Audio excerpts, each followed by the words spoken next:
Hello বন্ধুরা, তো আজকে আমরা চলে এসেছি ইটাহার। ইটাহার হচ্ছে সবথেকে ব্যস্ততম একটা শহর, যেটা হচ্ছে প্রচুর লোক এখানে আছে। এখানে দেখতে পাচ্ছ অনেক গাড়ি ঘোড়া, অনেক লোকজন। আমরা যাচ্ছি এখানে ইটাহারে, আসছি একটু ঘুরতে। এখান থেকে যাব এখন গাজলে। দেখতে পাচ্ছ না ইটাহার কেমন ব্যস্ত, একদম প্রচুর রাস্তা। তার সামনে দেখতে পাচ্ছ এখানে একটা বিশ্ব বাংলা আছে, একটা করা, সেটাও দেখাবো তোমাদেরকে পরে। এবার দেখো এখানে একটা হাত আছে, বিশ্ব বাংলা একটা হাত, দেখো কত সুন্দর একটা সিম্বল। দেখতে পাচ্ছ তোমরা সিম্বলটা কত সুন্দর। জায়গাটা একদম খুব উন্নত, খুব ভালো। এখানকার লোকজনও খুব ভালো, যে এখানে মেশামেশি করেছি তাদের সাথে। জায়গাটা এখানে ট্রাফিক কন্ট্রোল, এখানে প্রচুর ভিড়, এখানে এত ভিড় যে কি বলবো আর। এত মানুষ যে এখানে ট্রাফিক কন্ট্রোল বসেছে, যে চারিদিক থেকে এখানে এটা ন্যাশনালের উপর পড়ে ইটাহারটা।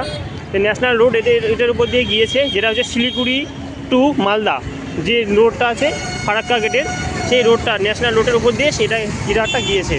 এটা প্রচুর ব্যস্ত। এখানে ট্রাফিক কন্ট্রোলার আছে, যিনি এখানে নির্দেশ দিচ্ছেন।